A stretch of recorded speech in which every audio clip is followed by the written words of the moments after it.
नमस्कार दोस्तों, जैसा कि आप सब जानते हैं कि मैंने जो है पिछली वीडियो में आपको होम क्रेडिट में नौकरी कैसे लगती है उसके बारे में बताया था। अब मैं आपको बताऊंगा कि जब आपकी नौकरी लग जाती है होम क्रेडिट में, उसके बाद में आपको क्या क्या काम करना पड़ता है और आपको तनख्वाह जो है वो कैसे मिलती है।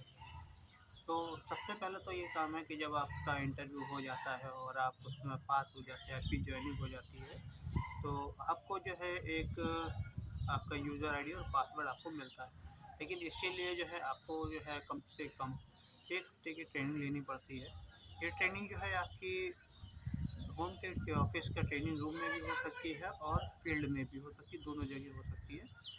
जब आपकी ट्रेनिंग हो जाती है तो उसी दौरान जो है आपको आपका जो है यूज़र आईडी और पासवर्ड मिल जाता है। ये यूज़र आईडी और जो पासवर्ड होता है, ये आपका एक तरह से समझिए तिजोरी की चाबी होती है।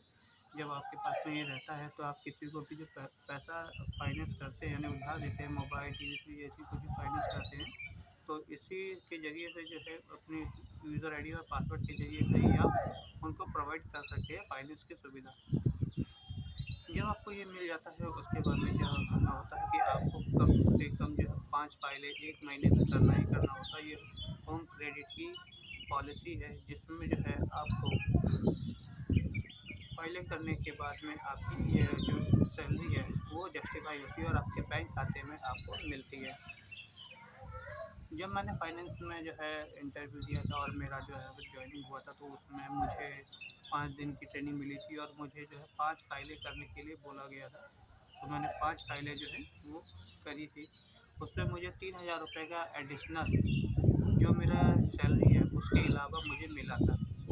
3 महीने तक जो है कंपनी जो है मुझे निकाल नहीं सकती थी और ना ही आपको भी निकालेगी। 3 महीने तक कंपल्सरी होता है कंपनी में, किसी भी जगह पे आप जॉइनिंग करते हैं तो आपका ट्रेनिंग पीरियड होता है 3 महीने का।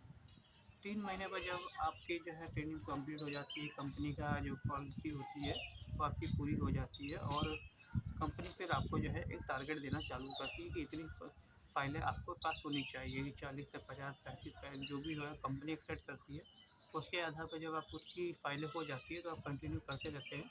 अगर आपकी फाइलें नहीं होती तो कंपनी क्या करती है, एक मौका देती है आपको कंपनी में बने रहने का।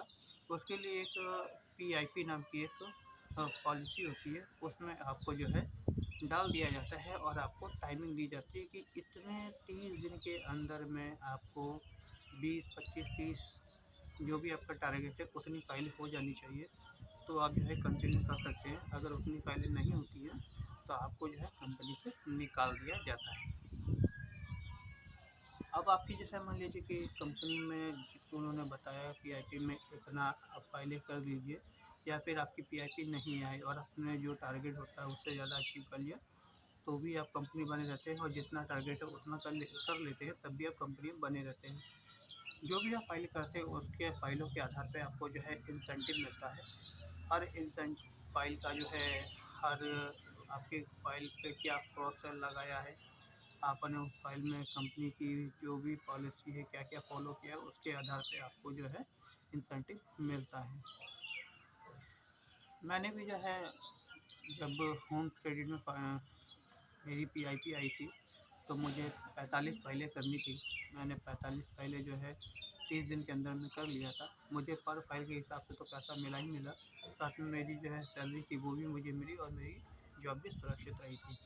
मुझे किसी भी तरह की कोई प्रॉब्लम नहीं आई थी। इसके लिए जो है आपके टीएल होते हैं, वो आपकी हेल्प करते हैं।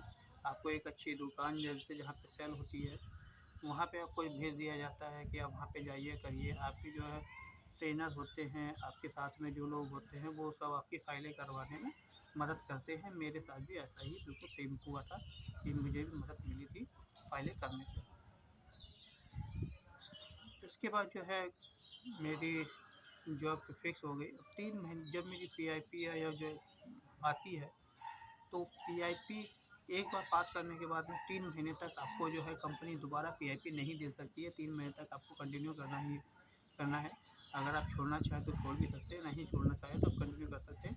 या लेकिन मैं आपको बता दूँ कि जो पैसा बनता है वो आपका वो बनता है सैलरी पे नहीं, इंसेंटिव पे। यानी आप कितनी फाइलें करते हैं उसके आधार पे आपको पैसा मिलता है। मुझे स्टार्टिंग में जो है जो मिला था वो 15,000 रुपये जो है इंसेंटिव मिला था। उसके बाद में मैं जो है जब मैं अच्छी दुकान में पहुंचा तो मुझे 50-60 हज़ार रुपये भी जो है इंसेंटिव मिला है। मैंने जो है अच्छा खासा पैसा भी कमाया है, बट ये है कि जब मेरा कमाने का मौका आया तो मैं उतना कमा नहीं पाया, क्योंकि कहीं कंपनी की पॉलिसी आई थी उसके आधार पे जो है मुझे और जितनी भी टीम के सदस्य थे होम क्रेडिट में, उन सबको जो है अपनी नौकरी छोड़नी पड़ी थी और कंपनी जो है ऑनलाइन प्लेटफॉर्म में चली गई थी, जिस वजह से जो है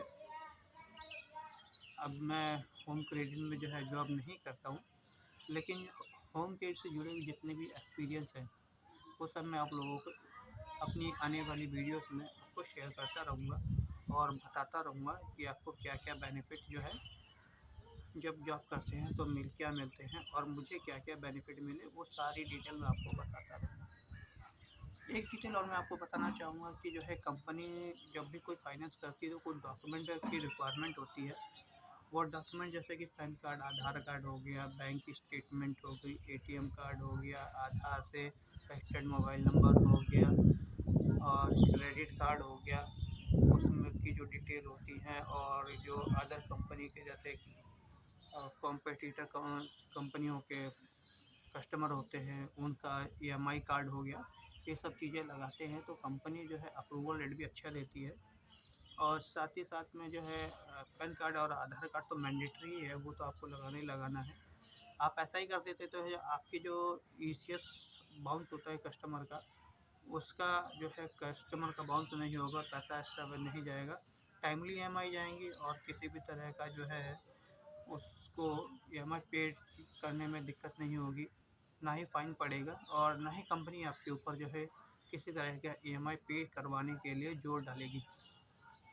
अब आपके ऊपर डिपेंड करता है कि आपको जो है मैनुअली साइनिंग वाला जो है ईसीएस फॉर्म करवाते हैं या फिर आप ये जो ई मैंडेट वाला करवाते हैं, जिससे कि कंपनी का जो है पैसा डायरेक्टली बैंक अकाउंट से कट जाए और उनको मिलता रहे।